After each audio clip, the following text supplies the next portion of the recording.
सनम का घर Rawalpindi railway line के नज़दीक था। बचपन से उसे ट्रेन और रेलवे स्टेशन के पास लगे बुड़ के दरख्त से मोहब्बत थी, मगर सनम की वालदा सख्त मिजाज खातून थी। उन्हें लड़कियों का घर से बिला वजह बाहर निकलना बिल्कुल पसंद नहीं था। दिन में 2 बार सनम को मौका मिलता कि वो ट्रेन को नज़दीक से देख सके। ये मौका उसे कॉलेज आते जाते मैसर होता।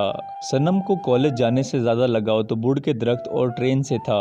बड़ी मोहब्बत और शाइस्तगी से बुड़ के दरख्त पर हाथ रखती और कहती, तुमको मालूम है ना मेरी चाहत क्या है।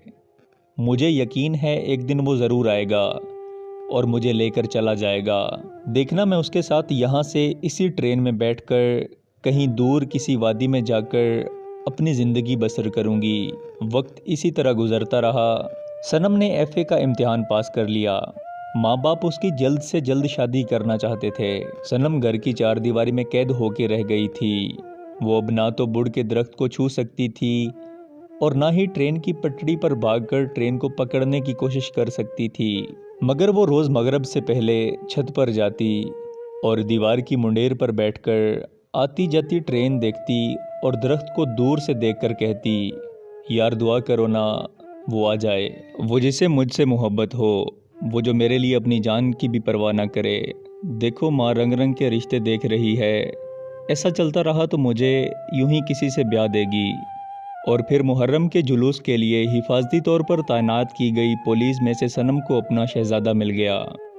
8 मुहर्रम की शाम जब सनम छत पे गई और उसने बुड़ के दरख्त के पास खूबरू नौजवान को ड्यूटी पर तैनात पाया तो जैसे उसकी ईद हो गई। सनम के तो जैसे होश ही उड़ गए। वो दिल ही दिल में बोल उठी, या अल्लाह, बेशक सब्र का फल मीठा होता है। वाह क्या खूबसूरत नसीब पाया है तूने सनम। मगर तकदीर को तो कुछ और ही मंजूर था। ड्यूटी पे तैनात जवान की नज़र जब सनम पर पड़ी, दोनों की नज़रें दूर से एक दूसरे से दो चार हुईं। उसी लम्हा दोनों को एक दूसरे से पहली नज़र में मोहब्बत हो गई। न जाने सनम ने तो कुछ लम्हों में कितने ख्वाब सजा लिए थे। दोनों की नज़रों ने एक दूसरे से पसंदीदगी का इजहार भी कर लिया। दूर से एक दूसरे को देखना और मुस्कुरा देना, ये सिलसिला 3 दिन तक जारी रहा। 10 मुहर्रम की शाम को सनम ने सोच लिया था कि वो आज आवाज़ देकर अपनी मोहब्बत का इजहार कर देगी। मगर ठीक उसी वक्त शिया सुन्नी फसाद शुरू हो गए और गोलियां चलने लगीं। सनम ने डर के मारे कानों पे हाथ रख लिए और आंखें बंद कर लीं। जब गोलियों की आवाज़ बंद हुई तो सनम ने अपनी आंखें खोली। सामने वही स्टेशन था, वही बुड़ का दरख्त था, मगर खून था। उसके महबूब का खून था और लाश थी। लोग खौफ के मारे आगे पीछे भाग रहे थे और सनम पत्थर की मूरत बने फटी हुई नम आंखों के साथ अपनी बर्बादी का मंजर देख रही थी।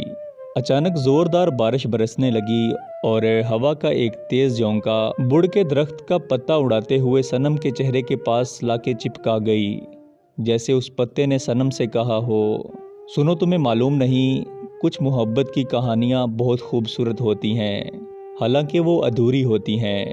तुम्हारी तलाश ख़त्म हुई।